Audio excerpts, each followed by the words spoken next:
Bonsoir à tous et bienvenue aux 20h de la télévision du Burkina. Voici les titres.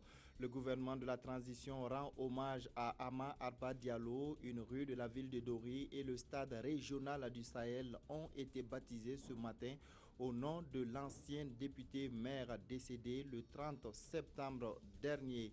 Et puis les forces spéciales françaises ont lancé tôt ce matin l'assaut contre un appartement de Saint-Denis dans lequel se trouvaient des terroristes. Au moins 7 personnes ont été interpellées. L'intervention visait particulièrement Abdelhamid Abaoud, le cerveau présumé des attentats de Paris. Le président du Faso a rencontré ce matin les forces vives de la région du Sahel pour échanger avec elles sur leurs préoccupations. Ce dialogue direct a permis d'évoquer plusieurs projets de développement tels que le pôle de croissance du Sahel, mais aussi le tourisme qui pourrait renaître de ses cendres et faire de la région une destination privilégiée au Burkina Faso. Nous vous proposons un extrait du message que le président du Faso a adressé aux populations du Sahel. Vous savez pourquoi nous sommes venus ici à Dori, dans le Sahel. Je n'ai pas besoin de vous le dire. C'est parce que le gouvernement de la transition tient pour certain que la région du Sahel, que Dori, ses environs, les autres villes, représentent une promesse pour le développement du Burkina Faso. Et c'est partant de cela que, pas plus tard qu'hier, nous avons planché sur la nécessité de faire de la région du Sahel un pôle de développement, nous appuyant sur les réalités économiques de cette région, qui sont d'abord les potentialités minières, l'élevage.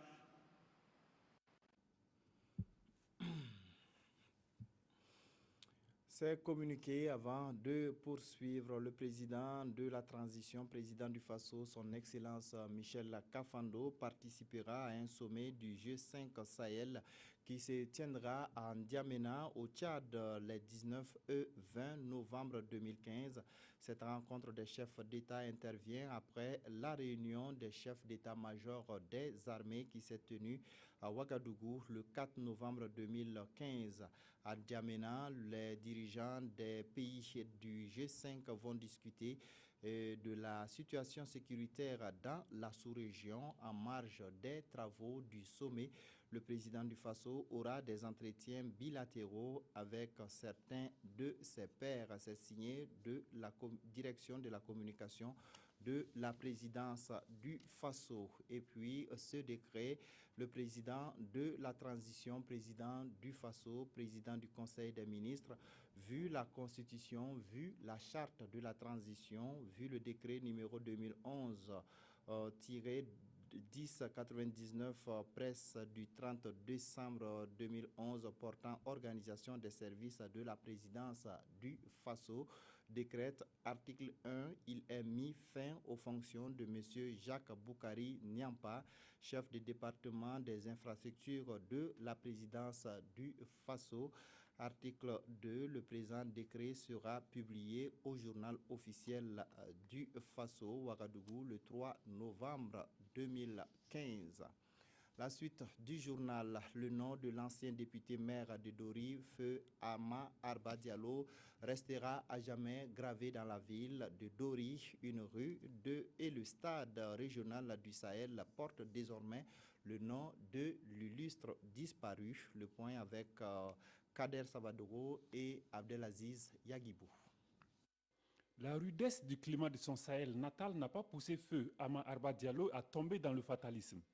Une année après sa mort, les œuvres de celui que d'aucuns appellent Oshimi lui valent aujourd'hui d'autres récompenses de la nation. Après la médaille d'officier qui lui a été décernée pendant ses obsèques, c'est une rue longue de plus de 3700 mètres en plein cœur de Dori et le stade régional du Sahel qui lui sont dédiés. Une façon pour le gouvernement d'immortaliser cet homme qui a été de tous les combats pour l'essor socio-économique du Sahel et du Burkina tout entier. Arba Diallo a été une grande figure de l'histoire du Burkina. D'abord, il a été un grand serviteur de l'État dans sa fonction d'ambassadeur du Burkina Faso auprès de pays étrangers. Il a servi également son pays dans des organisations internationales très importantes. Et en fin de compte, il est revenu dans son pays. Il aurait pu prendre une retraite militaire, mais il a continué la lutte dans la voie politique. Et vous savez ce qu'il a représenté pour ce pays, pour cette jeunesse, lors de la remise en cause de l'article 37, notamment durant les différentes manifestations. Ces baptêmes chargés de symboles essuient quelque peu les larmes de la famille Diallo. Le stade, c'était une infrastructure à laquelle il avait consacré beaucoup d'efforts, beaucoup d'énergie, toujours à la recherche de fonds additionnels pour améliorer la condition de l'infrastructure.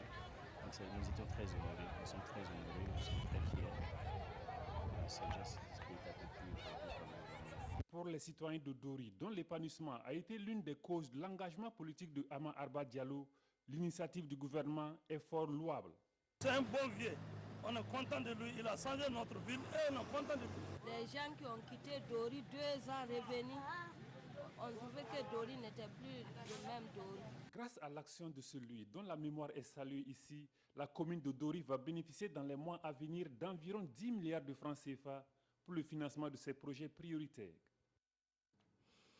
À quelques jours de la tenue des élections couplées présidentielles et législatives du 29 novembre 2015, la CODEL, la Convention des organisations de la société civile pour l'observation domestique des élections, s'est entretenue avec le président du Conseil national de la transition. Les échanges se sont focalisés sur la surveillance des scrutins. Chérif Sy s'est également entretenu avec son jeune confrère Hyacinthe Sanou, journaliste à l'Observateur Palga et lauréat du prix CNN Multi-Choice 2015.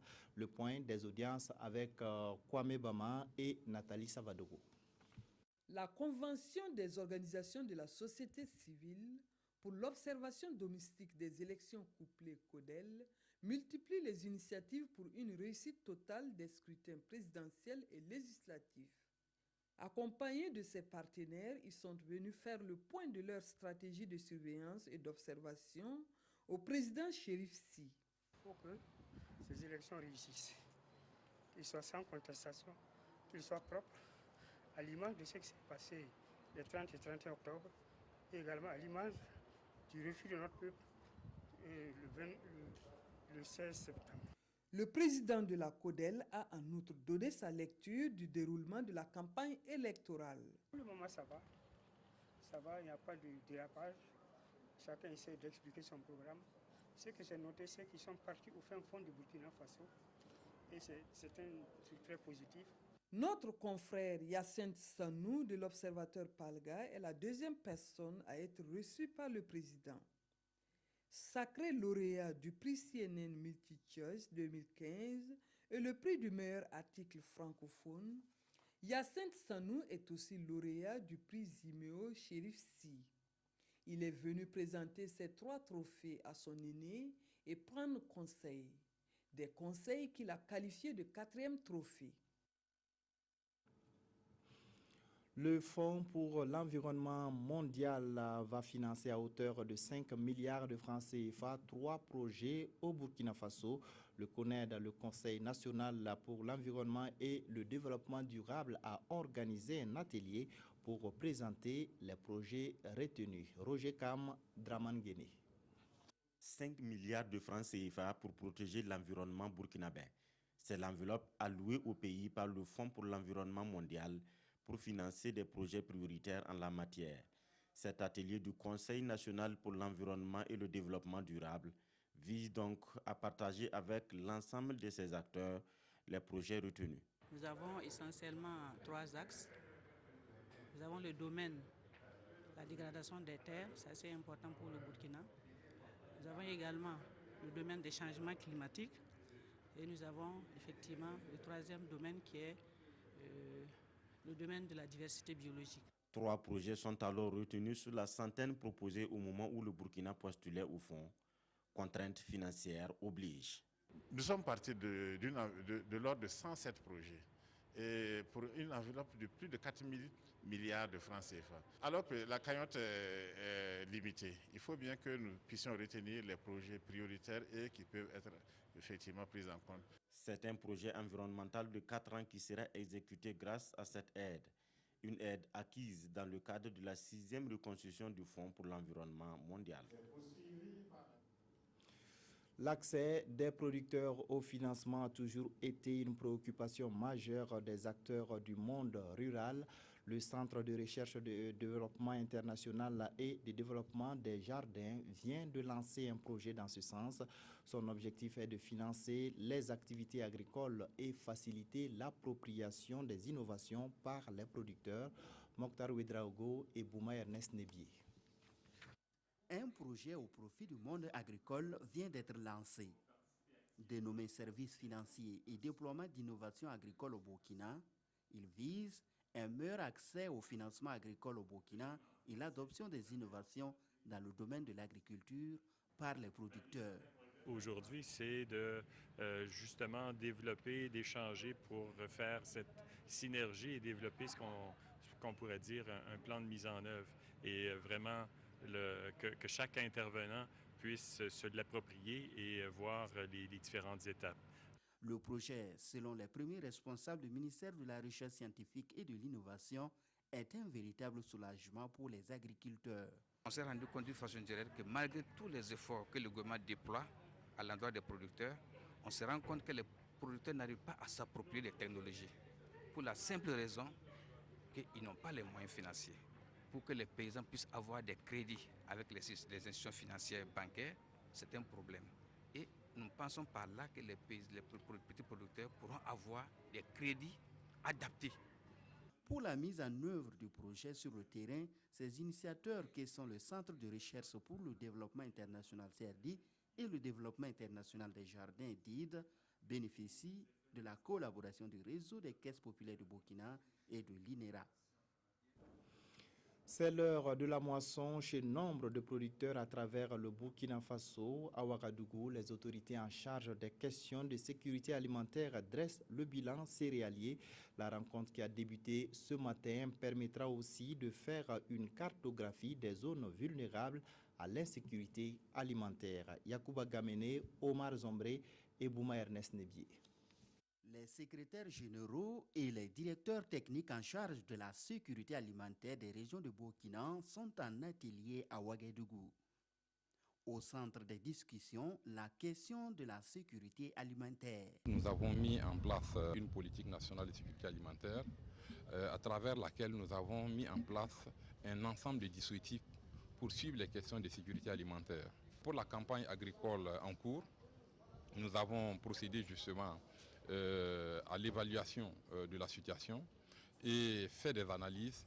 Et aujourd'hui, le comité se réunit pour compiler toutes les données que nous avons reçues à partir des régions. Pour l'heure, il n'existe pas de bilan définitif de la campagne agricole 2015-2016, mais au regard des informations obtenues sur le terrain, il ressort quelques satisfactions. Les données qui nous ont été transmises, en tout cas, dénotent d'une campagne agricole moyenne, c'est-à-dire une situation de sécurité alimentaire qui sera à peu près bonne. Et nous sommes à peu près au même niveau que l'année 2014-2015.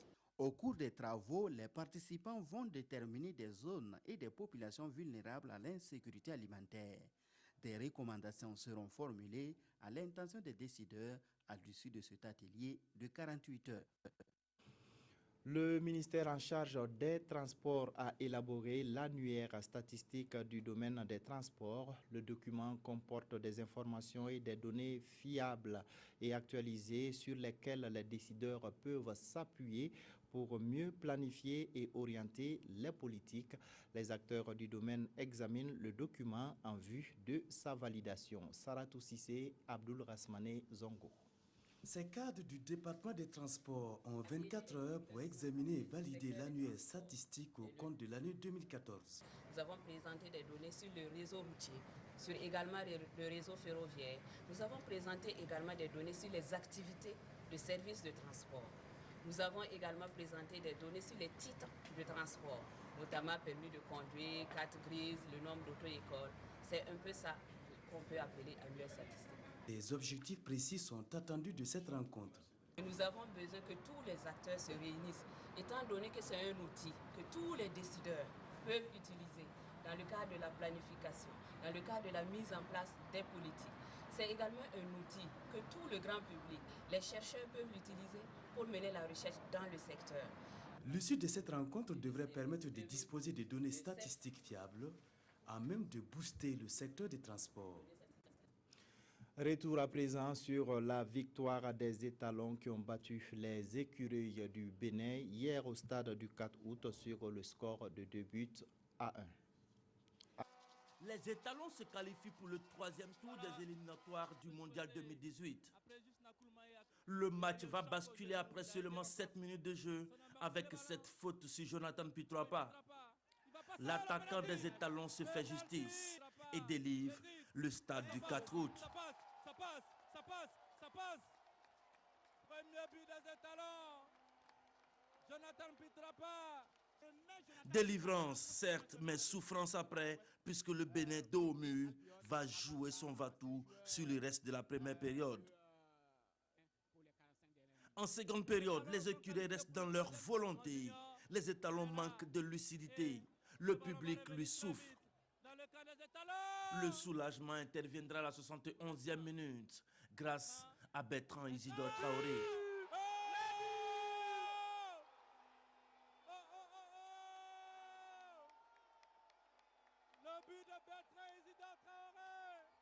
Un deuxième but qui soulage la cuvette du stade du 4 août. Les étalons s'invitent dans le top 20 des candidats à la Coupe du Monde 2018. Victoire certes, mais beaucoup d'interrogations sur la prestation des étalons ce soir.